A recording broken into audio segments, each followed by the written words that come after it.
Hello students, welcome back to our channel Ignite classes. कैसे हो आप सब?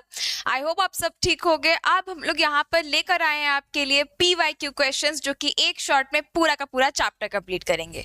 हालांकि ये जो चैप्टर मैं पढ़ाने वाली हूँ, इस चैप्टर में आपका बायोटेक्नोलॉजी पूरा यूनिट कैप्चर होता है। Biotechnology and its principle and biotechnology and its applications. तो ये दोनों के दोनों चैप्टर हमारे बायोटेक्नोलॉजी यूनिट में ही कंप्लीट हो जाते हैं, और इसी के लिए मैं चैप्टर लेकर आई हूँ आपका। काफी इंपॉर्टेंट चैप्टर है और काफी सारे क्वेश्चंस आते हैं इससे। तो चलो स्टार्ट करते हैं। हमारा यहाँ पे पहला जो क्वेश्चन है, हम लोग जैसे पढ़ते हैं वैसे ही ऑब्जेक्टिव पहले होगा और फिर करेंगे हम लोग सब्जेक्टिव। पहले ऑब्जेक्टिव क्वेश्चंस पे आते हैं। First question is, enzyme used in cutting DNA at a specific site is। बोल रहा है जो एंजाइम है, इसमें से कौन सा एंजाइम है जो कि डीएनए को कट करने के लिए यूज किया जाता है एट स्पेसिफिक साइट। तो याद रखेंगे बच्चे, डीएनए को चाहे अंदर से चाहे बाहर से कट करने के लिए यूज करते हैं रेस्ट्रिक्शन एंजाइम्स। अंदर से कट करना है, बीच बीच से कहीं से कट करना है, रेस्ट्रिक्शन एंडोन्यूक्लियस। अगर साइड साइड से कट करना है, रेस्ट्रिक्शन एक्सोन्यूक्लियस। लेकिन यूज तो कर रहे हैं हम लोग रेस्ट्रिक्शन एंजाइम। तो आप यहाँ पे देखो, कहीं पर लिखा है रेस्ट्रिक्शन एंडोन्यूक्लियस, यस लिखा है। तो restriction endonuclease will be the answer. तो हमारे यहाँ पे आंसर क्या हो जाएगा? यहाँ पर हमारा आंसर हो जाएगा रेस्ट्रिक्शन एंडोन्यूक्लियस। तो ये हो गया हमारा फर्स्ट क्वेश्चन। अब आते हैं हम लोग नेक्स्ट क्वेश्चन पे। Next question is TI plasmid is found in. इनमें से किसमें TI प्लाज्मिड होता है? देखो बच्चे, TI प्लाज्मिड एक बहुत ही स्पेशल टाइप ऑफ प्लाज्मिड है जो कि प्लांट सेल्स में भी एक्सेप्ट कर लिया जाता है। ये एक बैक्टीरिया से निकाला जाता है, और उस बैक्टीरिया का नाम क्या है? उस बैक्टीरिया का नाम है एगेरोबैक्टीरियम ट्यूमीफेशियम। ये जो ट्यूमीफेशियम है ना, यही याद रखना है, TI यहीं से आया है। तो एगेरोबैक्टीरियम ट्यूमीफेशियम जो है, इसी से ही निकाला जाता है TI plasmid, which can be transformed inside the plant cells। चलो आते हैं फिर नेक्स्ट क्वेश्चन पे। नेक्स्ट क्वेश्चन हमारा आता है PCR साइकिल कंप्लीट्स इन। PCR जो है बच्चे, ये एक साइकिल, इसको हम लोग कहते हैं पॉलीमरेज चेन रिएक्शन। इसको हम लोग कहते हैं polymerase chain reaction. Polymerase chain reaction जो है, ये एक ऐसा रिएक्शन होता है जिसमें कि 3 स्टेप्स होते हैं। कितने स्टेप्स होते हैं? स्टेप्स जो है वो है 3। क्या क्या? Step 1, step 2 and step 3। पहला स्टेप होता है डीनेचुरेशन, जिसमें डीएनए जो है वो सेपरेट होता है। एनिलिंग मतलब जिसमें नए प्राइमर्स ऐड करते हैं, नए डीएनए के एक्सटेंशंस ऐड करते हैं। और एक्सटेंशन मतलब उसी का पूरा रेप्लिकेशन होता है। तो ये पूरा जो प्रोसेस है पीसीआर मेथड, ये पीसीआर मेथड में तीनों स्टेप्स होते हैं, डीनेचुरेशन, एनिलिंग, एक्सटेंशन। मतलब यहाँ पे ऑप्शन क्या हो जाएगा? All of these. The option is all of these is correct. ठीक है, अब आते हैं हम लोग नेक्स्ट क्वेश्चन पे। नेक्स्ट क्वेश्चन है हमारे पास, DNA molecules constructed by joining outside the cell natural or synthetic segments of DNA molecule is capable of replication in living cell। यहाँ पर कह रहा है कि हम लोग क्या करें, DNA मॉलिक्यूल को एक नया, एक बाहर की तरह से अटैच कराकर किसी और के अंदर डलवा रहे हैं, और वहां पर ये मॉलिक्यूल फिर से काम कर रहा है। तो इनमें से कौन सा मॉलिक्यूल होगा? ऑब्वियस सी बात है, रिकॉम्बिनेंट DNA। इसको हम लोग rDNA भी कहते हैं। एक नया तरह का डीएनए बनाया जा रहा है। अब आते हैं हम लोग नेक्स्ट क्वेश्चन पे। नेक्स्ट क्वेश्चन है हमारे पास, in genetic engineering the commonly used vector. Genetic engineering में हम लोग कौन सा वेक्टर ज्यादातर यूज करते हैं? तो बच्चे, जेनेटिक इंजीनियरिंग मतलब बायोटेक्नोलॉजी, बायोटेक्नोलॉजी मतलब रिकॉम्बिनेंट टेक्नोलॉजी। रिकॉम्बिनेंट टेक्नोलॉजी में कौन सा क्लोनिंग वेक्टर सबसे ज्यादा यूज किया जाता है? सबसे ज्यादा क्लोनिंग वेक्टर अगर यूज करते हैं तो हम लोग यूज करते हैं प्लाज्मिड डीएनए। प्लाज्मिड डीएनए एक एक्स्ट्रा क्रोमोसोमल डीएनए है जो बैक्टीरिया के बॉडी में मिलता है, वहां से निकालते हैं, उसमें नए डीएनए डालते हैं, फिर वापस बैक्टीरिया में या किसी और के बॉडी में डाल दिया जाता है। तो यहाँ पर सबसे ज्यादा यूज किया जाने वाला वेक्टर कौन सा है? प्लाज्मिड है। ठीक है, आगे बढ़ते हैं नेक्स्ट क्वेश्चन में। Next question will be, endonuclease enzyme causes in our DNA strand. अच्छा, एंडोन्यूक्लियस एंजाइम डीएनए स्ट्रैंड को क्या करता है, मतलब डीएनए स्ट्रैंड में करता क्या है, एंडोन्यूक्लियस एंजाइम का काम क्या है डीएनए में। तो एंडोन्यूक्लियस, अभी जस्ट मैंने आपको बताया एंडोन्यूक्लियस का मतलब यहाँ पे रेस्ट्रिक्शन, रेस्ट्रिक्शन एंडोन्यूक्लियस, इसको गार्ड बांधकर याद कर लो। Restriction enzymes are the enzymes which cut DNA segments into छोटे-छोटे फ्रैगमेंट्स, याद रहेगा। तो यहाँ पर डीएनए मॉलिक्यूल या एंडोन्यूक्लियस, डीएनए मॉलिक्यूल को एंडोन्यूक्लियस जो है वो क्या करता है, तो ऑब्वियस सी बात है कट करता है, cut a specific site, combination तो करेगा नहीं, अनवाइंडिंग कराएगा नहीं, डी डुप्लीकेशन भी नहीं कराएगा, तो कराएगा क्या, यहाँ पर cut a specific site, DNA segment का एक स्पेसिफिक साइट को कट करेगा। नेक्स्ट क्वेश्चन आते हैं, नेक्स्ट क्वेश्चन आते हैं, which of the following is used as a bio fertilizers, इनमें से कौन सा बायो फर्टिलाइजर के तौर पर यूज किया जाता है। देखेंगे बच्चे, पहला है एगैरोबैक्टीरियम ट्यूमिफेशियम, अभी जस्ट मैंने बताया इससे हम लोग कोई फर्टिलाइजर वर्टिलाइजर नहीं बनाते, ये क्या करता है, इससे हम लोग अपना एक प्लाज्मिड निकालते हैं जो प्लाज्मिड प्लांट के अंदर डालते हैं, that is called as Ti plasmid, तो ये भी नहीं है। राइजोबियम लेग्यूमिनोसेरम, ये जो है इसको यूज करते हैं, याद है ना आपको राइजोबियम, तो राइजोबियम को हम लोग यूज करते हैं, राइजोबियम एक बायो फर्टिलाइजर के तौर पर यूज किया जा सकता है, नाइट्रोजन फिक्सेशन करता है। नेक्स्ट है मेलिडोगाइनी इनकॉग्निटा, मेलिडोगाइनी इनकॉग्निटा जो है ये क्या है, ये एक तरह का नेमाटोडा है जो टोबैको प्लांट के रूट्स को खराब करता है, तो अच्छा तो है नहीं ये भी। और लास्ट है Taenia solium, Taenia solium tapeworm जो ह्यूमन के बॉडी में इंटेस्टाइन में पाया जाता है एज अ पैरासाइट, तो यहाँ पर ये सब में से कौन ही है, यही है ना सिर्फ राइजोबियम लेग्यूमिनोसम, राइजोबियम लेग्यूमिनोसम ही क्या हो जाएगा हमारा करेक्ट आंसर होगा एज बायो फर्टिलाइजर। आते हैं अब हम लोग इसके बाद नेक्स्ट क्वेश्चन पे। Next question, first genetically modified plant was introduced commercially in India. India में सबसे पहली बार कौन सा genetically modified plant जो है वो इंट्रोड्यूस किया गया था, सबसे पहला genetically modified plant जो था वो था हमारा बीटी कॉटन, ये पॉइंट आप याद रखेंगे, इंपॉर्टेंट है, काफी बार आया हुआ है, आपको यहाँ पर दिख भी रहा होगा 2012 में 2020 में आया है, तो यहाँ पर आपको दिख नहीं रहा है यहाँ पर, कोई नहीं इसको मैं हटाऊंगी तो दिखेगा, यहाँ पर आपको मैंने ईयर भी मेंशन किया है कि कितनी बार आया हुआ है और इसी तरह का कैसे कैसे क्वेश्चन आते हैं, तो यहाँ पर ये जो है क्वेश्चन इंपॉर्टेंट हुआ हमारे लिए, ठीक है। अब आते हैं हम लोग नेक्स्ट क्वेश्चन पे, Which of the following plasmid, which of the following is a plasmid, इनमें से कौन सा प्लाज्मिड है। देखो बच्चे इसमें से नाम प्लाज्मिड का है PBr322 जिसको आपको डायग्राम भी पढ़ना है, whereas BAM-H1, EcoR1, HIND1, HIND2, HIND3 ये सब के सब जो है ये सब के सब रेस्ट्रिक्शन एंजाइम्स है, ठीक है, क्या है, these all are restriction enzymes, तो यहाँ पर ऑप्शन हमारा C will be correct। Next question पे आते हैं, golden rice is rich in which vitamin, कौन से विटामिन मिलती है गोल्डन राइस में, तो गोल्डन राइस आपको पता है एक जीएमओ है, जीएमओ मतलब जेनेटिकली मॉडिफाइड ऑर्गेनिजम्स या जेनेटिकली मॉडिफाइड क्रॉप भी कह सकते हैं, जीएमसी, तो ये जो है इसमें से कौन सा, इनमें से कौन सा विटामिन गोल्डन राइस में मिलता है, इनमें से मिलता है विटामिन ए, गोल्डन राइस में क्या मिलेगा विटामिन ए, एक मिनट, यस, गोल्डन राइस में क्या मिलता है विटामिन ए मिलता है, क्लियर, तो golden rice is rich in कौन सा विटामिन, विटामिन ए। अब आते हैं हम लोग नेक्स्ट,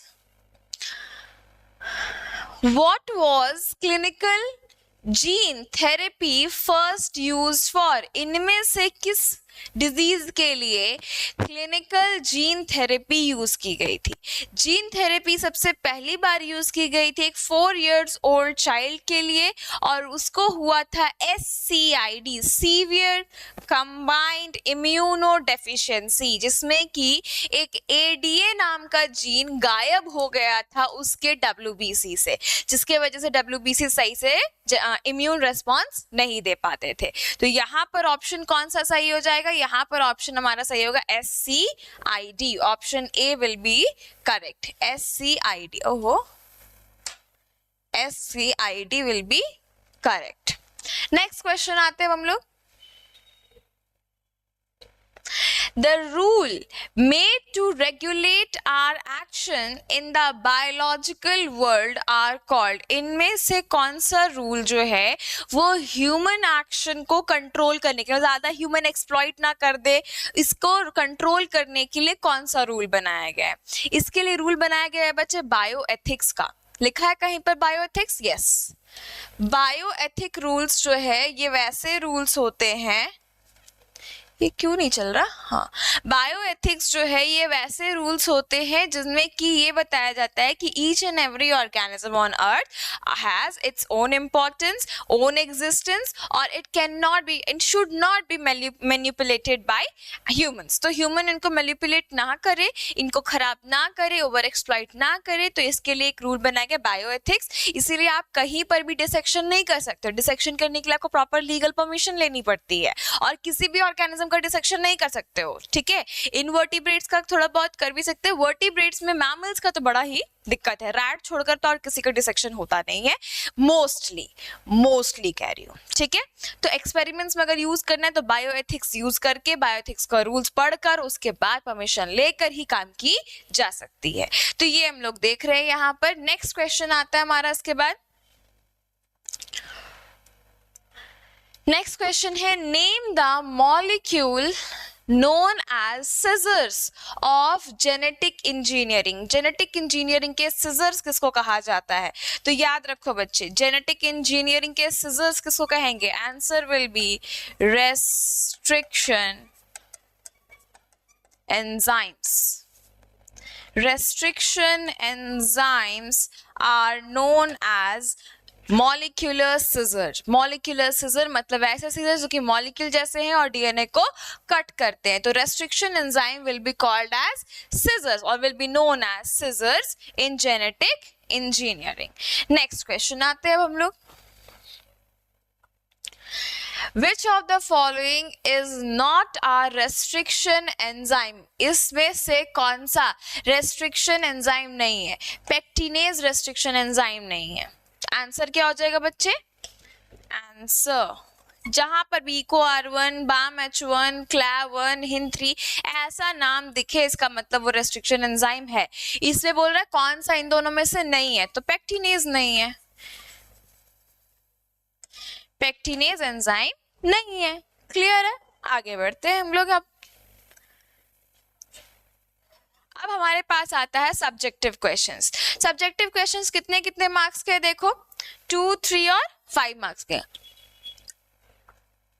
पहला देखेंगे हम लोग, चलो देखते हैं। Name 2 restriction enzymes which are used in genetic engineering। Genetic engineering में कौन कौन से 2 रेस्ट्रिक्शन एंजाइम्स यूज किए जाते हैं?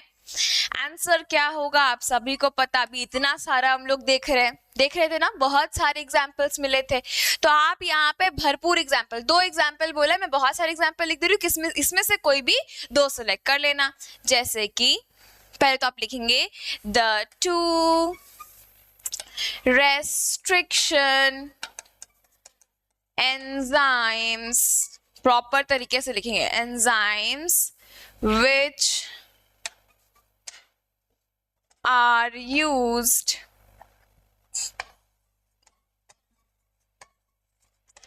in genetic engineering।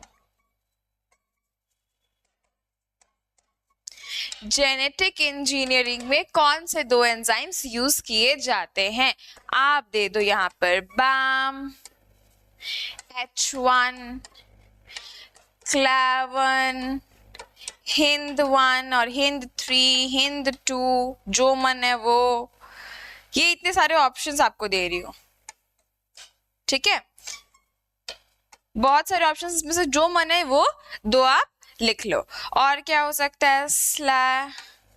SAL1 और PVU1, PVU2, PST2, बहुत सारे एग्जाम्पल्स है बच्चे, ठीक है? ये सारे एग्जाम्पल्स आपके लिए हो जाते हैं एज। और EcoR1, इसको कैसे भूल सकते हैं? EcoR1 ये सारे एग्जाम्पल्स आपके रेस्ट्रिक्शन एंजाइम के, आपको इनमें से कोई भी 2 लिख देना है, कोई भी 2, ठीक है, इनमें से कोई भी 2 लिखना है। अब आते हैं हम लोग नेक्स्ट क्वेश्चन पे, व्हाट इज ट्रांसजेनिक एनिमल। अब यहां पर आते हैं, बात सुनो। ट्रांसजेनिक एनिमल, ट्रांस मतलब चेंज, जेनिक मतलब जीन, वैसे एनिमल जिनके जीन में चेंज ला दिए, मतलब वैसे एनिमल जिनके डीएनए में हमने चेंज ला दिया, कुछ नए डीएनए, कुछ नए जीन्स हमने उसके डीएनए में ऐड कर दिया और उसको बना दिया जेनेटिकली मॉडिफाइड या ट्रांसजेनिक। तो वैसे एनिमल जिनका जीन में मॉडिफिकेशन किया गया हो, जिनके जीन में अल्टरेशन किया गया हो, उनको कहा जाता है ट्रांसजेनिक ऑर्गेनिजम्स या ट्रांसजेनिक एनिमल्स। किस चीज में यूज करते हैं हम लोग ट्रांसजेनिक एनिमल्स को? यूज करते हैं एक्सपेरिमेंट्स में, स्टडी करने के लिए डिजीजेस, कोई केमिकल टेस्टिंग करने में, ड्रग टेस्टिंग करने में, मेडिसिन टेस्टिंग करने में या फूड टेस्टिंग करने में, ये सब में हम लोग यूज करते हैं, फॉर साइंटिफिक हेल्प के लिए यूज करते हैं। तो आप यहाँ पर कैसे लिख सकते हो? आप लिखोगे पहले तो डेफिनेशन, बिकॉज 2 मार्क्स का है, डेफिनेशन डालेंगे हम लोग। क्या डेफिनेशन है? The transgenic animal is an animal that has, यहाँ पे हैड नहीं होगा, ओ एक मिनट, यहाँ पे that has genes from other, ये हैड नहीं होगा बच्चे, यहाँ पे हैड हटाएंगे, that has genes from other species inserted into its DNA using genetic engineering technique. ठीक है, जेनेटिक इंजीनियरिंग टेक्निक यूज करके हम लोग क्या करते हैं, उसमें एक नया तरह का जीन ऐड करते हैं उसके डीएनए में, ताकि वो थोड़ा मॉडिफाइड हो जाए। इसके बाद यहाँ पे this process involves introducing a foreign gene, एक फॉरेन जीन ऐड कर रहे हैं हम लोग टू द एनिमल्स, और एनिमल के जीनोम मतलब एनिमल के डीएनए में, which can then be inherited by future generation, और फ्यूचर जनरेशन में इनहेरिट करते। एग्जाम्पल आप लिखोगे माइस, बहुत तरह के माइस है, एग्जाम्पल में माइस हो जाएगा, रैबिट हो जाएगा, काउ हो जाएगा कुछ, ठीक है। तो ये हो जाते हैं हमारे ट्रांसजेनिक एनिमल्स। एग्जाम्पल लिख सकते हैं, यहाँ पे एग्जाम्पल मैं लिख देती हूँ आपको, यहाँ पर एग्जाम्पल आप लोग लिख लेंगे। एग्जाम्पल माइस, सबसे ज्यादा माइस यूज किया जाता है, और एग्जाम्पल क्या हो सकता है, रोजी काउ, रोजी काउ भी यूज किया है हमने,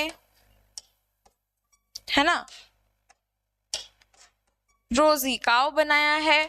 और हम लोग कुछ प्लांट्स नहीं एनिमल्स है, तो और हम लोग रैबिट लिख सकते हैं, एक्सेट्रा, बहुत सारी चीजें बनाते हैं। तो हम लोग ये सारे ट्रांसजेनिक एनिमल्स बनाए गए हैं। क्लियर है यहाँ तक बच्चे? तो ये हम लोगों ने देखा कि व्हाट इज ट्रांसजेनिक एनिमल, इसका स्क्रीनशॉट ले लो आप लोग, ले लिया, चलो बढ़ते हैं आगे हम लोग। नेक्स्ट हमारे पास क्वेश्चन आता है, व्हाट इज बायोलिस्टिक और जीन गन टेक्निक। बायोलिस्टिक और जीन गन टेक्निक क्या होती है और इसमें यूज कैसे किया जाता है? देखो बच्चे, बायोलिस्टिक या जीन गन टेक्निक जो है एक ऐसा टेक्निक होती है जिसमें कि हम लोग क्या करते हैं, हम लोग कोई भी प्लाज्मिड को, स्पेशली टीआई प्लाज्मिड को एक गन के अंदर डालकर उसको बम्बार्ड करते हैं in the plant cell, because plant cell के पास सेल वॉल जो काफी ज्यादा थिक होता है, तो उसके अंदर प्लाज्मिड घुसाने में थोड़ा दिक्कत आ सकता है। तो यहाँ पर कर क्या रहे, सिंपल समझते हैं। यहाँ पर हमारे पास होते हैं plant cells, these are plant cells. Plant cells के अंदर हमें क्या डालना है, तो प्लांट सेल्स के अंदर मान लीजिए ये वाली प्लाज्मिड डालनी है, ये वाले प्लाज्मिड्स डालने हैं। तो इसको क्या करते हैं, जीन गन के थ्रू यूज किया जाता है। जीन गन कैसा है, ये गन की तरह ही दिखाई देता है और इसके अंदर बहुत सारे प्लाज्मिड को स्टोर किया जाता है।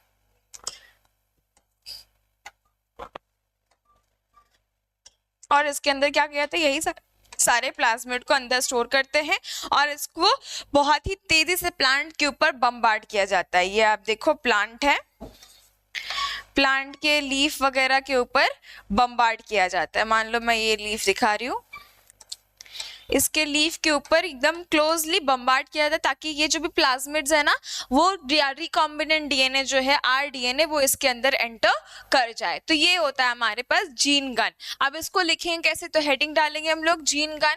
देखोगे बच्चे इसको कैसे लिखते हैं हम लोग, हेडिंग डालेंगे हम लोग बायोलिस्टिक और जीन गन और लिखेंगे it is a tool used in genetic engineering to introduce foreign gene, जो फॉरेन जीन है बाहर का जीन डालते हैं इनटू द प्लांट और animal cell, specially plant cells में करते हैं। ठीक है, इसके बाद फिर यहाँ पे पॉइंट ऐड कर सकते हैं, ये क्या करता है एज शूटिंग की तरह, it work by shooting tiny particles. ये टाइनी पार्टिकल्स क्या है, यहाँ पे टाइनी पार्टिकल्स मेटल है, मेटल को कोट कर देते हैं किसमें, हमारे मेटल कोटिंग किया रहता है हमारा आरडीएनए और आरडीएनए को फिर बम्बार्ड करते हैं हाई स्पीड से, हाई वेलोसिटी से, इसीलिए इसको हम लोग पार्टिकल बम्बार्डमेंट भी कहते हैं।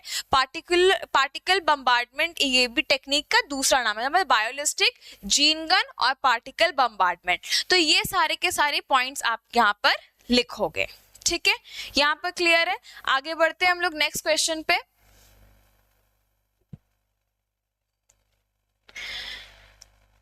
नेक्स्ट क्वेश्चन है name the gene introduced in BT cotton and BT corn for pest resistant. Pest resistant के लिए कौन सा जीन इंट्रोड्यूस किया गया था बीटी कॉर्न और बीटी कॉटन में। पहले बीटी कॉटन लिखा है तो हम यहाँ पे लिखेंगे पहले जीन्स, यहाँ पर ऐसे लिखेंगे cry gene are introduced in BT crops. BT crops में कौन सा जीन इंट्रोड्यूस किया गया था, क्राई जीन। कौन सा जीन है, तो आप यहाँ पे लिखोगे पहले जीन्स और यहाँ लिखेंगे क्रॉप्स। तो यहाँ पर हमारे ये हो जाएगा कौन सा क्रॉप, या फिर मैं उल्टा कर देती हूँ, यहाँ पर मैं लिखती हूँ क्रॉप, उधर लिखती हूँ जीन। तो कौन से क्रॉप्स और कौन से जीन इंट्रोड्यूस किए, तो यहाँ पर सबसे पहला आंसर आ जाएगा हमारे पास, क्रॉप है बीटी कॉटन। बीटी कॉटन में cry 1 AC and cry 2 AB introduce किया गया है। फिर आते हैं हम लोग दूसरा नंबर 2 बीटी कॉर्न।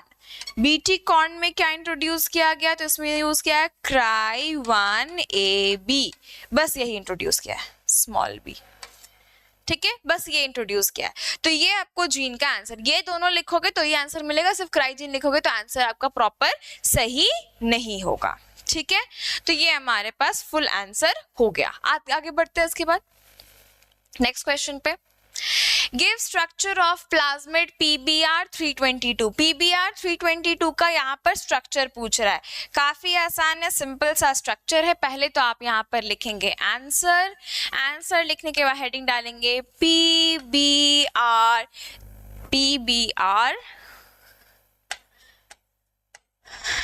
322। ठीक है, अब हम बनाएंगे यहाँ पर उसका डायग्राम कैसा दिखाई देता है, तो ये कुछ इस तरह का है।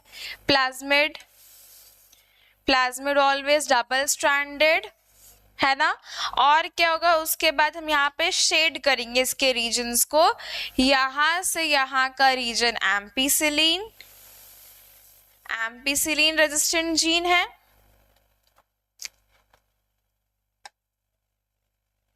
This is ampicillin resistant gene.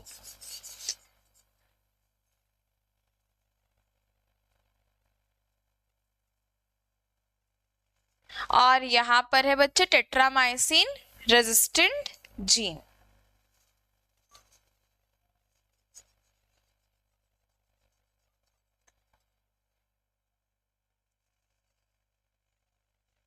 ठीक है, और क्या यहाँ पर आता है हमारे पास बहुत सारे रेस्ट्रिक्शन एंजाइम के एरिया। यहाँ पर ओरिजिन ऑफ रेप्लिकेशन है, यहाँ पर रॉप रीजन है, मैं लिखती जाती हूँ यहाँ पर क्या क्या है। ये है ori region, this is rop region, ठीक है, और मैं यहाँ पर आपको लिख कर दिखाऊंगी ये क्या है, ये है एम्पीसिलिन रेजिस्टेंट जीन, आर लिखा, ये है टेट्रामाइसिन रेजिस्टेंट जीन। और यहाँ पर क्या है, यहाँ पर बहुत सारे, ये है eco R1 restriction enzyme area, ये हमारे पास क्लेवन यहाँ पर है, यहाँ पर से ही आप दिखा सकते हैं हिंद 3, ठीक है। यहाँ पर आपका PVU1, यहाँ पर PVU2, PST1, यहाँ पर BAMH1, SAL1, ये सारे रेस्ट्रिक्शन एंजाइम्स यहाँ पर प्रेजेंट है, ठीक है। ये आपने बना लिया डायग्राम। अब आप यहाँ पर क्या लिखोगे, आप लिखोगे यहाँ पर स्ट्रक्चर। डायग्राम बनाने के बाद, क्योंकि मेरे पास जगह नहीं है, तो आप या तो डायग्राम साइड में बनाओ या पहले बनाओ, और फिर उसके बाद आप लिखोगे स्ट्रक्चर। स्ट्रक्चर में आप यहाँ पर क्या लिखोगे बच्चे, तो स्ट्रक्चर में आप यहाँ पे पॉइंट डालोगे सबसे पहला, because it is of 3 marks. आपको पहला पॉइंट डालना है कि ये क्या है, डबल स्ट्रैंडेड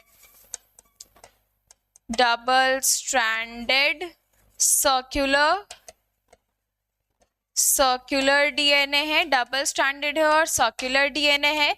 सेकेंड पॉइंट आप यहाँ पर क्या डालेंगे, सेकेंड पॉइंट आप यहाँ पर डाल सकते हैं, इसमें क्या क्या है, रीजन्स क्या क्या है, रीजन्स क्या क्या है बच्चे। तो यहाँ पर रीजन्स में सबसे पहला रीजन इसके पास क्या आता है, आपको दिखाई दे रहा है ओराई रीजन। ओराई रीजन मतलब ओरिजिन ऑफ रेप्लिकेशन, है ना। उसके बाद आप क्या लिखोगे यहाँ पर, नेक्स्ट आप यहाँ पे पॉइंट लिखोगे सिलेक्टेबल मार्कर्स। सिलेक्टेबल मार्कर्स में क्या क्या है, इसमें आ जाता है हमारे पास क्या क्या है बच्चे, ampicillin resistant gene and tetramycin resistant gene. Proper तरीके से आप सेंटेंस बनाकर लिखना है यहाँ पर। फिर आते हैं number C. Number C will be restriction sites, या आप कह सकते हो क्लोनिंग साइट्स। क्लोनिंग साइट्स में क्या क्या क्लोनिंग साइट्स है, आप यहाँ पर देखो, क्लोनिंग साइट्स में क्या क्या क्लोनिंग साइट्स आपको दिख रही है, तो आपको यहाँ पे दिख रहा है BAMH1, eco R1, क्लेवन, Hind 3, BAMH1, SAL1, PVU1, PST1, ये सब आप यहाँ पर लिखते जाओगे, और यहाँ पर लिखेंगे it is also type of cloning vector, ठीक है। अच्छा हाँ, इसका फुल फॉर्म भी लिख दोगे। फुल फॉर्म क्या है, P मतलब प्लाज्मिड, ठीक है, B का मतलब बॉलिवर, R मतलब रॉड्रिक, और 322 जो है ये है इसका डेवलपमेंट नंबर। यहाँ पे मैं ऐसे लिख रही हूँ डेवलपमेंट का नंबर है। तो ये हो गया हमारे पास पूरा स्ट्रक्चर प्लाज्मिड का, और यहाँ पर हम लोग उसके बारे में भी लिखेंगे। तो ऐसा नहीं कि अगर स्ट्रक्चर बोले तो सिर्फ स्ट्रक्चर बनाकर छोड़ दिया 3 मार्क्स मिल जाएगा, नहीं मिलेगा। ये पूरा का पूरा जो भी पॉइंट्स आपको दिख रहा है, ये सब के सब चीजें लिखनी पड़ेगी। स्क्रीनशॉट ले लो बच्चे इसके। आगे बढ़ते हैं हम लोग नेक्स्ट क्वेश्चन पे। Describe the following in brief. Following को ब्रीफ में छोटे छोटे पॉइंट्स में मेंशन करिए, डिस्क्राइब करिए। 3 मार्क्स का क्वेश्चन है, ज्यादा पॉइंट लिखने की जरूरत नहीं, छोटे छोटे पॉइंट्स लिखेंगे, स्टेप्स लिखेंगे, खत्म। पीसीआर मेथड क्या है, तो अगर हम सबसे पहले पीसीआर मेथड ही देखते हैं, मैं साइड पीसीआर मेथड का बना देती हूँ। तो इसमें 3 स्टेप्स होते हैं बच्चे। पहला स्टेप, ये समझो कि मैं यहाँ पर से आंसर का आगाज कर चुकी हूँ, ठीक है। This would be the answer area. तो यहाँ पर हम यहाँ पर क्या कर रहे हैं, स्टेप्स लिख सकते हैं। आपको प्रॉपर लिख के मैं बताऊंगी। यहाँ पे स्टेप्स में स्टेप नंबर 1 अगर देखोगे तो पहला आता है हमारे पास डीनेचुरेशन। डीनेचुरेशन में करते क्या है, तो हमारे पास जो डीएनए का स्ट्रैंड होता है, डीएनए के पास कितने स्ट्रैंड्स, 2 स्ट्रैंड्स है, एक 5 प्राइम से 3 प्राइम और एक 3 से 5, ऐसे 2 स्ट्रैंड्स हमारे पास है डीएनए के। ये स्ट्रैंड्स क्या होते हैं, ये स्ट्रैंड्स खुलते हैं। स्टेप नंबर 2, स्टेप 2 हमारे पास आता है एनिलिंग। यहाँ पर एनिलिंग में क्या है, ये मैंने बोला ये क्या होगा, ये खुल जाएगा, स्ट्रैंड्स अलग हो जाएंगे, सेपरेट हो जाएंगे। ये मैंने यहाँ पर स्ट्रैंड्स को सेपरेट कर दिया। अब स्ट्रैंड सेपरेट हो गए, अब क्या होगा, एनिलिंग होगा। एनिलिंग का मतलब क्या है, ये जो सेपरेटेड स्ट्रैंड्स आपको दिख रहे हैं, ये सेपरेटेड स्ट्रैंड्स में हम लोग प्राइमर डालते हैं। यहाँ पर ऐड करेंगे प्राइमर, यहाँ पर ऐड किया प्राइमर, यहाँ पर भी ऐड करेंगे प्राइमर। प्राइमर हमेशा 5' की तरफ से ऐड किया जाता है। यहाँ पर इसको डीनेचुरेशन कैसे, इसका बॉन्ड तोड़ा, इसको 90 to 95 डिग्री सेल्सियस में रख दिया, जिसके वजह से टेम्परेचर बहुत ज्यादा बढ़ा, हाइड्रोजन बॉन्ड ब्रेक हो गया। इसके बाद क्या है, टेम्परेचर को घटाया, अराउंड 60 के अंदर रखा, सॉरी 45 to 50 के अंदर यहाँ पे रखा और प्राइमर ऐड किया। प्राइमर ऐड करने के बाद इसमें ऐड करते टैक पॉलीमरेज। कौन सा पॉलीमरेज, टैक पॉलीमरेज ऐड करते हैं। फिर ये टैक पॉलीमरेज क्या करता है, ये पूरा स्ट्रैंड में अपना इस तरह से नया स्ट्रैंड, यहाँ पर तो हमारे पास ये था प्राइमर लगा था, ये अपने से क्या करने लगता है, पूरा एक नया लंबा सा स्ट्रैंड बना लेता है। और ऐसे करके इसको बोलते हैं एक्सटेंशन। Step number 3, extension. तो अगर आप यहाँ पर देखो बच्चे, इसको हम लोग लिखेंगे कैसे, तो इस तरह से हम लोग इसको लिख सकते हैं। हेडिंग डालेंगे पीसीआर। पीसीआर में यहाँ पे क्या फुल फॉर्म है, पॉलीमरेज चेन रिएक्शन। ये क्या है, एक लैब टेक्निक होता है to make millions of copies of specific DNA segment. कोई भी डीएनए का एक छोटा सा सेगमेंट का बहुत सारा कॉपी करा सकते हैं। ये एम्पलीफाई करता है स्मॉल अमाउंट ऑफ डीएनए को। स्टेप्स क्या है, इट हैज 3 स्टेप्स। कौन कौन सा स्टेप, पहला है डीनेचुरेशन, मतलब डबल स्ट्रैंड को हीट करेंगे कितना, 94 to 98 डिग्री सेल्सियस में, ताकि हाइड्रोजन बॉन्ड ब्रेक हो जाए और दोनों स्ट्रैंड सेपरेट हो जाए, अभी जो हम लोग डायग्राम देखे थे। फिर इसके बाद एनिलिंग आता है। एनिलिंग में क्या कर रहे हैं, ये रिएक्शन में क्या होता है, ये टेम्परेचर को वापस 50 to 65 डिग्री सेल्सियस में ला देता है और उसके बाद उसमें ऐड करता है प्राइमर्स। दिख रहा है हमें, प्राइमर्स ऐड करते हैं सिंगल स्ट्रैंड्स में। और फिर आता है एक्सटेंशन। एक्सटेंशन में करते क्या, सबको दिखाई दे रहा है नीचे तक, लास्ट पॉइंट दिख रहा है।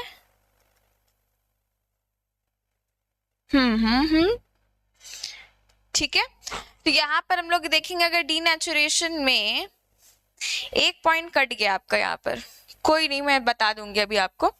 एक्सटेंशन में क्या करते हैं, टेम्परेचर को वापस 75 to 80 डिग्री सेल्सियस में हम लोग इंक्रीज करते हैं एंड स्पेशल एंजाइम डालते हैं जिसका नाम है टैक पॉलीमरेज, जो कि हाई टेम्परेचर में काम करता है। और इसके बाद यहाँ पर इज यूज टू ऐड, क्या करता है, यूज टू ऐड, आप लोग लिख लो यहाँ पर, न्यूक्लियोटाइड्स, नहीं दिख रहा है आपको ये वाला point, nucleotides to the primer. Nucleotide को प्राइमर रीजन में अटैच करता है।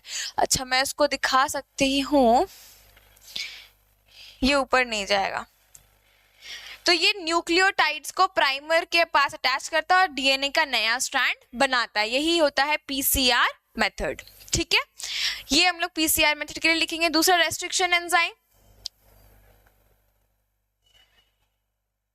अब आते हैं हम लोग रेस्ट्रिक्शन एंजाइम में। रेस्ट्रिक्शन एंजाइम में क्या करेंगे, रेस्ट्रिक्शन एंजाइम हम लोग यहाँ पर ऐड करते हैं। रेस्ट्रिक्शन एंजाइम्स क्या होते हैं, ये स्पेशल टाइप ऑफ प्रोटीन्स है या एंजाइम्स है जिसको मॉलिक्यूलर सिजर भी बोलते हैं, या रेस्ट्रिक्शन एंडोन्यूक्लियस, जो कि डीएनए को स्पेसिफिक सीक्वेंस जिसे बोलते हैं पैलिंड्रोमिक सीक्वेंस, जैसे कि आगे से भी सेम पढ़ा जाए और नीचे से भी GAATTC GAATTC, तो उससे कट करेगा तो उसको कह देते हैं हम लोग रेस्ट्रिक्शन एंजाइम्स। नेक्स्ट आते हैं जीन क्लोनिंग। जीन क्लोनिंग का मतलब जीन को कैसे क्लोन करते हैं, है ना, एक जीन का कॉपी कैसे बनाया जाता है, जिसको बोलते हैं जीन क्लोनिंग।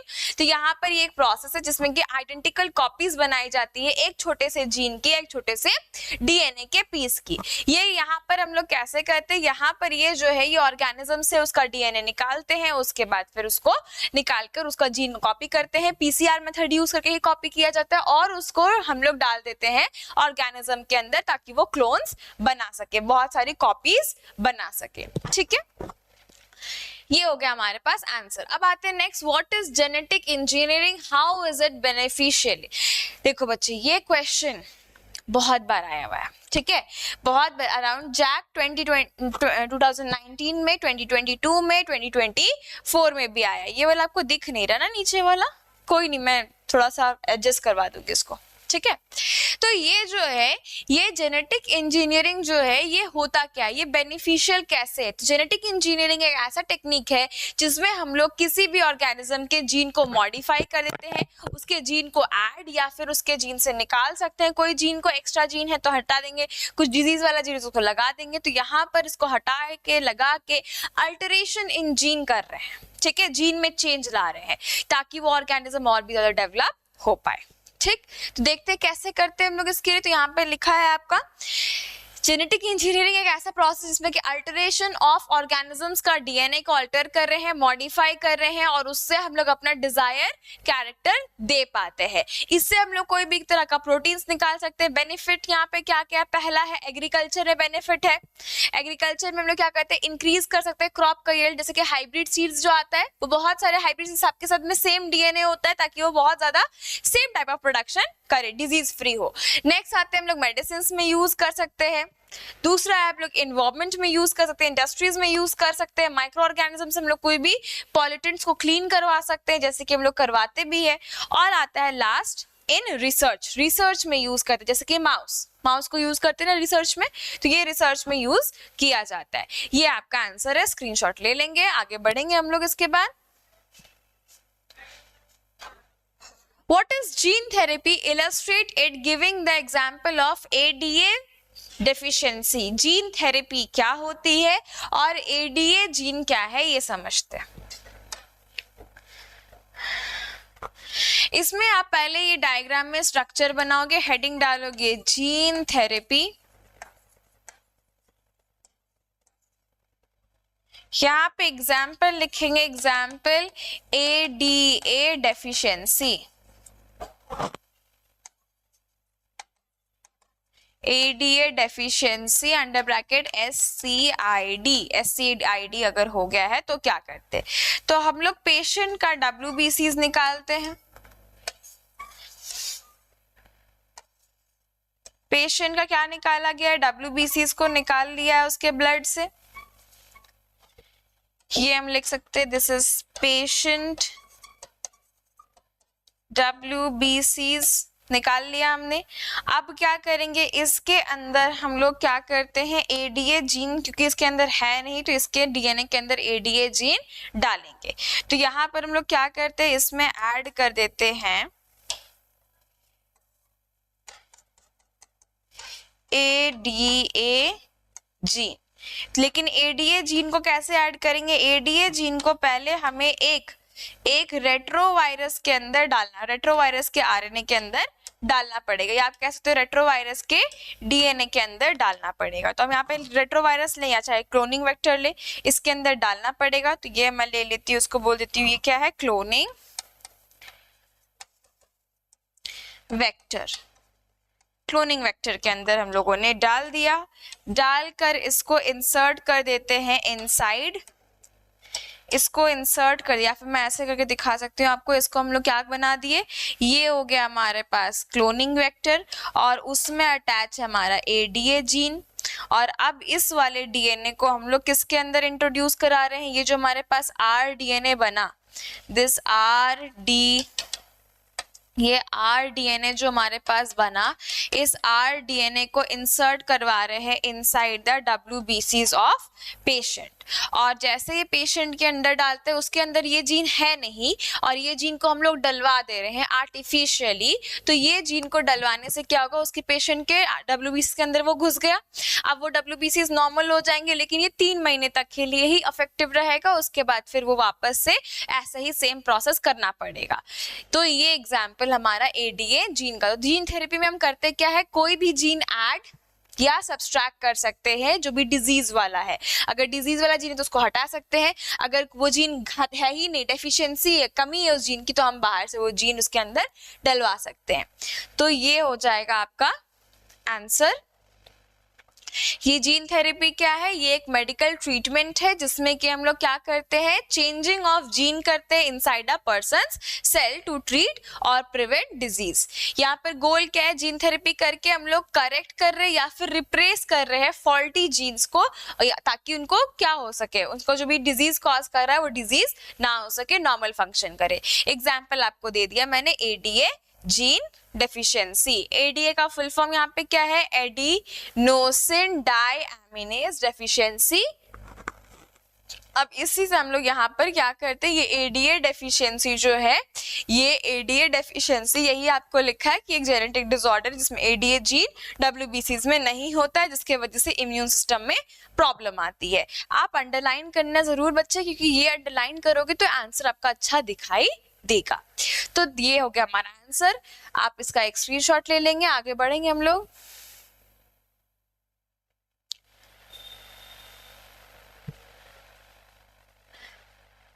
नेक्स्ट आते हैं यहाँ पे, right about insulin obtained from genetic engineering. Genetic engineering करके हम कैसे इंसुलिन निकाल सकते हैं। तो यहाँ पर हम लोग क्या करेंगे, इसमें सेम टू सेम काम, पहले तो हम लोग यहाँ पे इसके आंसर्स को लिख लेते हैं, उसके बाद मैं आपको आंसर्स एक्सप्लेन करती हूँ और आपको डायग्राम भी दिखाती हूँ। तो ये हो गया हमारा आंसर। अब यहाँ पर मैं बनाऊंगी आपके लिए डायग्राम। देखो बच्चे, सबसे पहला तो बात है इंसुलिन है क्या। अगर मैं देखूं इंसुलिन जो है वो कहां से निकलता है, ये हमारे बीटा सेल्स ऑफ पैनक्रियाज से निकलता है। ठीक है, कहां से निकलता है, बीटा सेल्स ऑफ पैनक्रियाज से रिलीज होता है।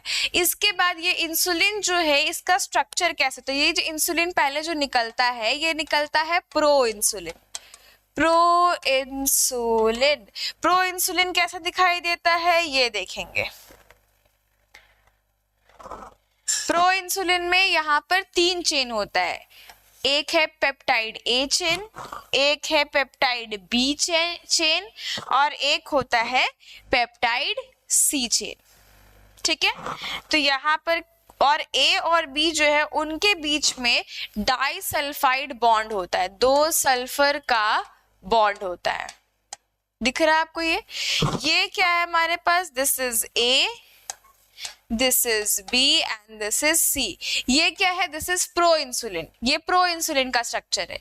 यही मॉडिफाई होकर क्या बनता है, C पेप्टाइड हटा देते हैं और ये बन जाता है हमारे पास insulin, active insulin. Disulphide bond है इनके बीच में, ये हमारा बन जाता है active insulin. This is active insulin. ठीक है, ये हो गया एक्टिव इंसुलिन। तो ये हमारा इंसुलिन का स्ट्रक्चर है। अब यहाँ पर क्वेश्चन आपसे पूछ रहा है कि इंसुलिन कैसे ऑब्टेन किया जाता है।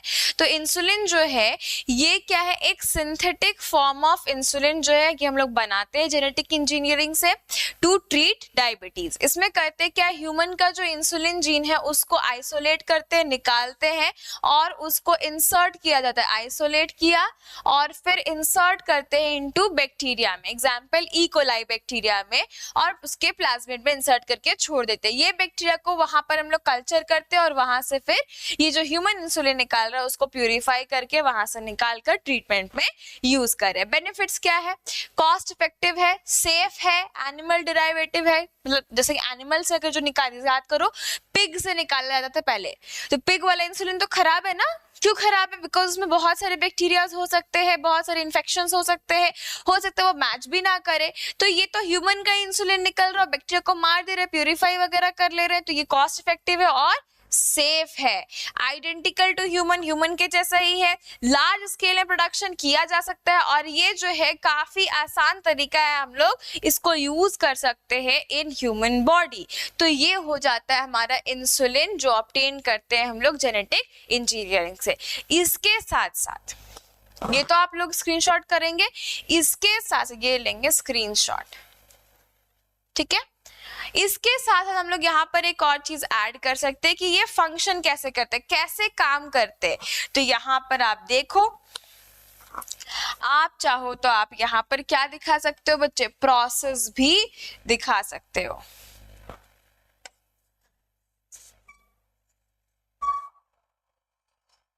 आप चाहो तो आप यहाँ पे पूरा प्रोसेस भी दिखा सकते हैं।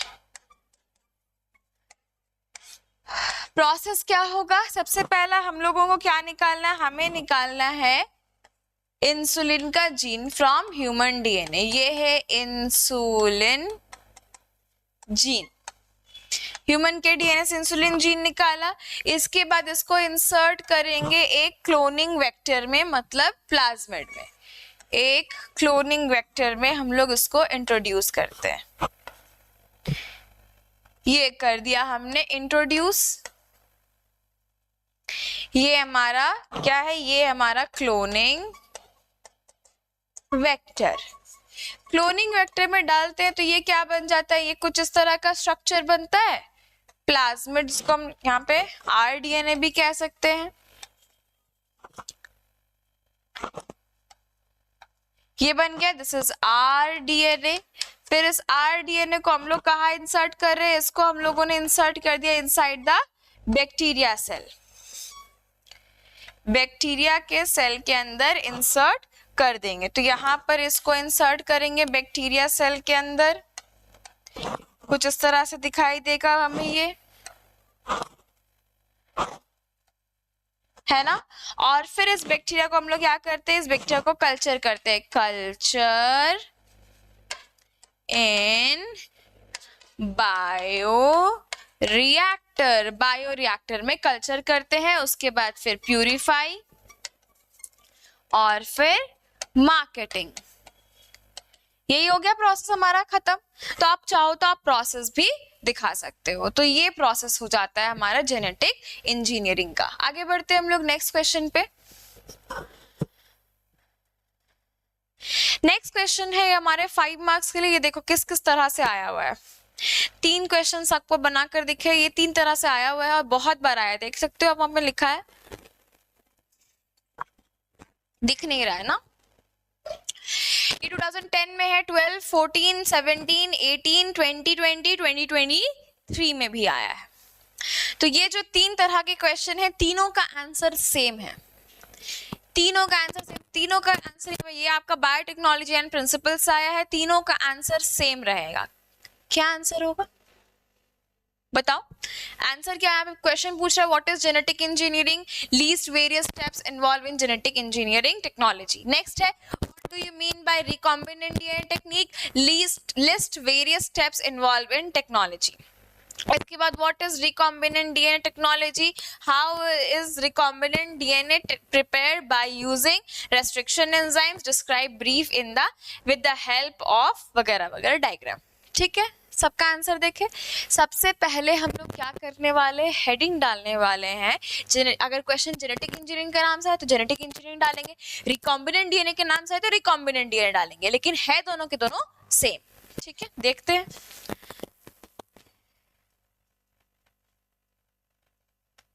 सबसे पहले हम लोग क्या करने वाले हैं, सबसे पहले हम लोग अपना आंसर लिखेंगे।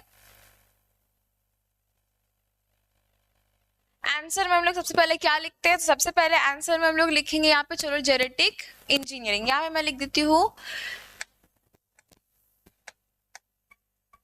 रिकॉम्बिनेंट डीएनए टेक्नोलॉजी, हेडिंग डाल दिया। स्टेप बाय स्टेप देखेंगे। सबसे पहला क्या है, सबसे पहला जो फंक्शन होता है वो होता है आइसोलेशन ऑफ, आई होप आपको दिखाई देगा, आइसोलेशन ऑफ डीएनए। डीएनए को आइसोलेट करेंगे बच्चे, डीएनए निकालेंगे कहीं से, ठीक है, इसको हम लोग डीएनए एक्सट्रैक्शन भी कहते हैं।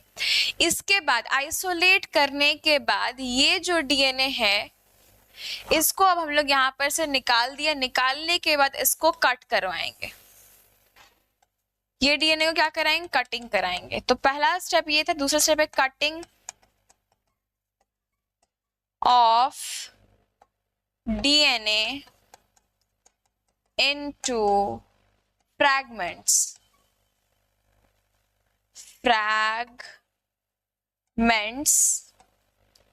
by restriction enzyme। Restriction enzyme के थ्रू यहां पर कटिंग करा लेंगे, ठीक है। इसके बाद कट हो गया डीएनए। डीएनए जो हमारा कट हुआ है इसको अब हमें सेपरेशन भी तो करना पड़ेगा। थर्ड स्टेप हमारे पास आता है separation of DNA fragments. DNA fragments को सेपरेट करेंगे कैसे, तो जेल इलेक्ट्रोफोरेसिस करके। ये है हमारा जेल इलेक्ट्रोफोरेसिस का जेल प्लेट, ये है हमारे पास इलेक्ट्रोड्स, यहां पर हमारे पास है ये सेल, ठीक है। अब ये जेल इलेक्ट्रोफोरेसिस के हमको क्या करना है, अपना डीएनए जो यहाँ पर हम लोग डाले हैं उसको सेपरेट करेंगे। यहाँ नेगेटिव चार्ज कैथोड, यहाँ positive charge anode. Separate out हो गया हमारा डीएनए, इस तरह से सेपरेट हो गया। डीएनए सेपरेशन के बाद हम लोग इसी में यूवी रेडिएशन देते हैं, उसको यूवी रेडिएशन देकर उसके बाद हम लोग कट करके इल्यूजन करके यहाँ से अपना डिजायर डीएनए को कट करके निकालते हैं। इसको कहते हैं इल्यूजन। इल्यूजन प्रोसेस का मतलब क्या है, अपना जो डीएनए का सेगमेंट उसको कट किया और कट करके बाहर निकालते हैं।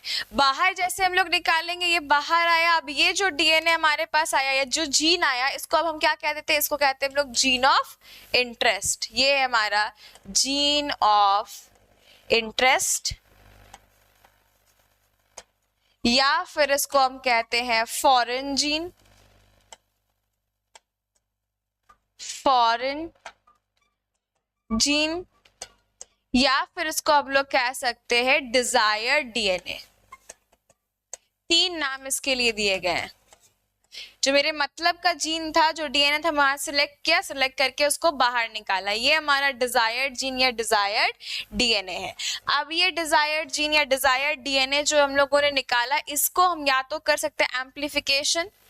क्या करेंगे इसको, या तो हम कर सकते हैं एम्प्लीफिकेशन किसके हेल्प से करते हैं, एम्प्लीफिकेशन करते हैं हम लोग by PCR method. Amplification by PCR से एम्प्लीफाई करेंगे, या फिर इसको हम लोग इंसर्ट करेंगे प्लस, यहाँ पे प्लस का साइन दे देते हैं, या फिर इसको हम लोग क्या करेंगे, एडिशन करेंगे इसको अपने किसके साथ, रिकॉम्बिनेंट डीएनए के साथ। यहां पर ये मेरा हो गया प्लाज्मिड या फिर क्लोनिंग वेक्टर। क्लोनिंग वेक्टर के साथ इंट्रोड्यूस करेंगे और अब ये बन गया हमारे पास आरडीएनए। ये वाला डीएनए इसके साथ चिपक जाएगा, ये देखो डिजायर डीएनए हमारा क्लोनिंग वेक्टर के साथ चिपका और ये बन गया अब आरडीएनए। ये है आरडीएनए।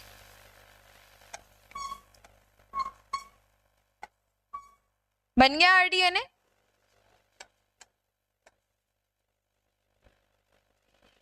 क्लियर है यहां तक सभी को? ये हमारा डायग्राम है। अब ये जो आरडीएनए बना, इस आरडीएनए को अब हम लोग क्या करने वाले, इसी आरडीएनए को अब हम लोग यहाँ पे डालेंगे, ट्रांसफॉर्म करेंगे इनसाइड द बैक्टीरिया। ये ले लिया मैंने एक बैक्टीरिया का सेल।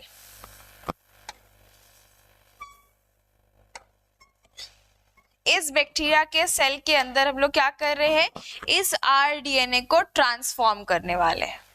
ये आरडीएनए मैंने डाल दिया बैक्टीरिया के सेल के अंदर, चला गया। क्लियर? ये प्रोसेस को क्या कहते हैं? This process called as transformation. Transformation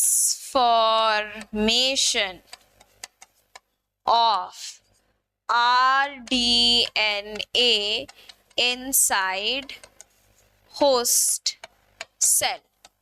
host cell के अंदर हम लोगों ने ट्रांसफॉर्म कर दिया। इसके बाद क्या करेंगे? इसके बाद इसको हम लोग कल्चर करेंगे। कल्चर इन बायोरिएक्टर, बायोरिएक्टर्स में इसको कल्चर किया जाएगा। And production of desired protein, जो भी मेरा मनपसंद प्रोटीन जो डीएनए से बनेगा वो बनवाया जाएगा। बन गया। अब इसके बाद क्या करेंगे? इसको करेंगे प्यूरिफिकेशन, जिसको हम कहते हैं डाउनस्ट्रीम प्रोसेसिंग। डाउनस्ट्रीम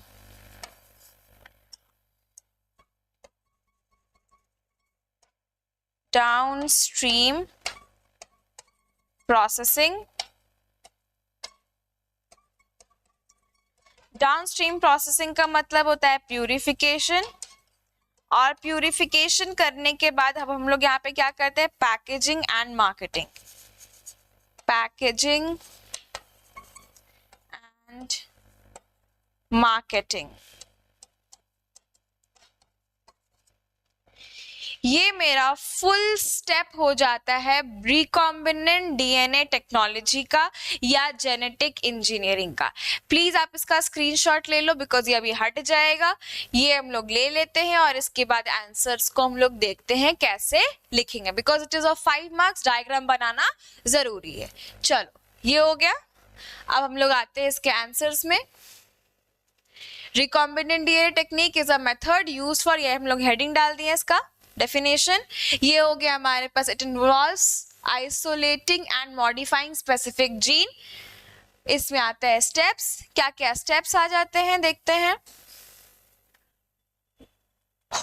पहला स्टेप आइसोलेशन ऑफ डीएनए, दूसरा है cutting of DNA by restriction enzyme, third is separation of DNA fragment by gel electrophoresis, next is inserting the gene into the vector, मतलब rDNA बनाना, ligation उसको चिपकाना, rDNA बनाने के बाद चिपका देना है। ये हमारा आ जाएगा इसका आंसर। इसके बाद आते हैं हम लोग नेक्स्ट, ले लिया स्क्रीनशॉट, आगे बढ़ते हैं। फिर सेक्स आ जाता है हमारा ट्रांसफॉर्मेशन, मतलब कि वो जो आरडीएनए बना उसको डालना है बैक्टीरिया के अंदर। नेक्स्ट सिलेक्शन करना है कि कौन सा बैक्टीरिया अंदर गया है, किसके अंदर गया, किसके अंदर नहीं गया, उसके साथ सिलेक्शन करना है। उसके बाद फिर डीएनए का कल्चर करना है, वो जो बैक्टीरिया के अंदर ट्रांसफॉर्म कर दिया है उसको कल्चर करना है बायोरिएक्टर में डाल के कल्चर कर लिया। उसके बाद फिर जो भी प्रोटीन बना उसको हम लोग प्यूरिफाई कर देंगे, प्यूरिफिकेशन करते हैं डाउनस्ट्रीम प्रोसेसिंग से। और फिर आता है हमारे पास पैकेजिंग एंड मार्केटिंग। आप चाहो तो यहाँ पे कंक्लूजन ऐड कर सकते हो, इसमें एप्लीकेशंस हो जाएगा। प्रोडक्शन ऑफ प्रोटीन्स, जैसे कि एग्जांपल इंसुलिन, ग्रोथ हार्मोन। जैसे पहली बार जो हुआ था वो कौन सा हार्मोन था? ग्रोथ हार्मोन ही था, जो सबसे पहली बार जेनेटिक इंजीनियरिंग के थ्रू बनाया गया था। फिर जेनेटिकली मॉडिफाइड क्रॉप्स बनाने के लिए हम लोग जीन थेरेपी करने के लिए यूज करते हैं, और रिकॉम्बिनेंट डीएनए टेक्नोलॉजी जो है मेडिसिन, एग्रीकल्चर और रिसर्च फील्ड में यूज किया जाता है। यही सब हो गया आपका पूरा का पूरा आंसर कंप्लीट। ठीक है, इसमें हम लोग हेडिंग भी डाले, मतलब डेफिनेशन भी दिए, स्टेप्स भी लिखे और स्टेप्स के बाद एप्लीकेशन भी लिखे। ये पूरा 5 मार्क्स के लिए है बच्चे। देख लेंगे, स्क्रीनशॉट करेंगे, फिर आगे वाले क्वेश्चन में हम लोग बढ़ेंगे। आते हैं हम लोग नेक्स्ट क्वेश्चन पे। Compare the advantages and disadvantages of production of genetically modified crop. देखो जीएमसी मतलब जेनेटिकली मॉडिफाइड क्रॉप्स है। जेनेटिकली मॉडिफाइड क्रॉप्स वैसे क्रॉप्स होते हैं बच्चे जिसका डीएनए हम लोगों ने चेंज कर दिया। जैसे एग्जांपल गोल्डन राइस का डीएनए हम लोगों ने चेंज किया है। फिर एग्जांपल आ जाएगा आपका इसमें बीटी कॉटन, पेस्ट रेजिस्टेंट बनाया, गोल्डन राइस में नया न्यूट्रिशन ऐड किया, पेस्ट रेजिस्टेंस बनाया, हाइब्रिड सीड्स बनाते या हाइब्रिड प्लांट्स बनाते ताकि ज्यादा प्रोडक्शन ऑफ फूड हो पाए कम समय के लिए। ये तो फायदा था। नुकसान क्या हो सकता है? नुकसान हमारे बॉडी के लिए वो खराब हो, उतना ज़्यादा न्यूट्रिशन ना हो जितना न्यूट्रिशन पहले था, हो सकता है ऐसा, या वो जो प्लांट है वो बहुत ज़्यादा उसका जो नॉर्मल प्योर लाइन था वो खराब हो चुका है, ऐसा भी कंडीशन हो सकता है। तो यहाँ पर हम लोग पहले लिखेंगे एडवांटेजेस। पहले तो लिखेंगे जीएमसी है क्या, जेनेटिकली मॉडिफाइड क्रॉप्स। एडवांटेजेस में पहला है इंक्रीज क्रॉप यील्ड, मतलब क्रॉप का प्रोडक्शन ज्यादा बढ़ेगा। ठीक है, ऐसा क्रॉप बनाए जो जल्दी ग्रो करे, रेजिस्टेंट हो डिजीज से ज्यादा टॉलरेट कर सके एक्सट्रीम वेदर, मतलब फ्लड, खराब कंडीशन जो भी रहे वो सबको मेंटेन कर सके, हाई प्रोडक्टिविटी हो। नेक्स्ट पेस्ट रेजिस्टेंट या पेस्ट और डिजीज रेजिस्टेंट, मतलब ऐसा प्लांट बनाए जिसमें ना पेस्ट लगे ना डिजीज लगे। तो जेनेटिक मॉडिफाइड क्रॉप होते हैं ऐसे, जैसे बीटी कॉटन है एग्जांपल में, आप देख सकते हो like BT cotton, BT corn के हिसाब से हम लोगों ने ऐसा क्रॉप बना लिया जो कि खुद ही क्या करता है, अपने अंदर ही ऐसा केमिकल बनाता है जो कि पेस्टिसाइड की तरह एक्ट करता है, और ये ह्यूमन के लिए भी उतना खराब नहीं है। नेक्स्ट, न्यूट्रिशन इंप्रूवमेंट कर रहे हैं, नए न्यूट्रिशन को ऐड कर सकते हैं, जैसे कि हम लोगों ने किया था गोल्डन राइस के साथ विटामिन ए ऐड किया है ना। नेक्स्ट हम लोग क्या कर रहे हैं, एनवायरमेंट बेनिफिट्स ला रहे हैं। एनवायरमेंटल बेनिफिट्स क्या क्या बेनिफिट्स है बच्चे, तो बहुत ही कम पेस्टिसाइड यूज कर रहे हैं, मतलब बहुत ही कम हमारा क्या हो जाएगा, हमारे बॉडी के लिए हार्मफुल भी बहुत कम है, हमारे इन्वायरमेंट के लिए हार्मफुल कम हो जाएगा। और क्या है, हम लोग ऐसा बनाया जो ड्रॉट रेजिस्टेंट है, मतलब कि पानी कम से कम भी अगर देंगे तो भी वो प्लांट ग्रो करेगा, तो पानी भी बचत हो गया। एनवायरमेंटल कहते हैं एनवायरमेंटल बेनिफिट, मतलब जो एनवायरमेंट को बेनिफिट हो रहा है, एनवायरमेंट में कम खर्च जा रहा है, ये एडवांटेजेस में हमारा आ जाता है। नेक्स्ट है कॉस्ट इफेक्टिव। कॉस्ट इफेक्टिव का मतलब कम से कम पैसे खर्च हो रहे हैं। लो मेंटेनेंस है, मेंटेन करना कम पड़ रहा है, इसीलिए कम पैसे खर्च हो रहे हैं। अब आते हैं हम लोग यहाँ पर, अच्छा ये वाला देख लिया आपने, इसमें आपका स्क्रीनशॉट ले लेंगे। अब आते हैं हम लोग नेक्स्ट, डिसएडवांटेजेस। क्या क्या डिसएडवांटेजेस हो सकते हैं आप बताओ, क्या होना चाहिए? पहला है एनवायरमेंटल रिस्क। ये हम जो भी बना रहे हैं प्लांट, वो प्लांट तो अब हमारा नॉर्मल, वो प्लांट तो हमने बनाया है, वो नेचुरल तो है नहीं, तो हमने जो उसका वाइल्ड वैरायटी है, हो सकता है वो धीरे धीरे करके खत्म हो जाए। जो हमारे यहाँ पे क्रिएशन है सुपर वीड्स रेजिस्टेंट प्लांट्स बन जाए, खराब हो जाए, वो बहुत ज्यादा हेर्बिशियस, मतलब कि हमारे अपने हर्ब्स को मारना शुरू कर दे। फिर आते हैं यहाँ पे हेल्थ कंसर्न। हेल्थ कंसर्न, जो भी जीएम फूड्स होते हैं, जेनेटिकली मॉडिफाइड फूड्स होते हैं, उसमें ज्यादातर एलर्जी होने का खतरा ज्यादा होता है, मतलब ऐसे फूड्स जो कि हम लोगों ने जेनेटिकली मॉडिफाई करके बनाया है उसमें एलर्जिक रिएक्शन होने का खतरा ज्यादा होता है। और क्या हो सकता है, बायोडाइवर्सिटी लॉस, यही मैंने पढ़ाया आपको भी, बायोडाइवर्सिटी में भी पढ़ाया था ये पॉइंट कि बायोडाइवर्सिटी का लॉस क्यों हो जाएगा, तो हम लोग उसका ओरिजिन उसका पॉपुलेशन था, ओरिजिनेट पॉपुलेशन था, ओरिजिनल जीन जो था उसको हम लोगों ने चेंज कर दिया, चेंज करके हम एक नया जीन ऐड कर देंगे, तो हो सकता है उसका जो वाइल्ड स्पीशीज था या जो ओरिजिनल प्योर ब्रीड था वो खत्म हो जाए अर्थ से, तो ये बायोडाइवर्सिटी का भी लॉस हो सकता है।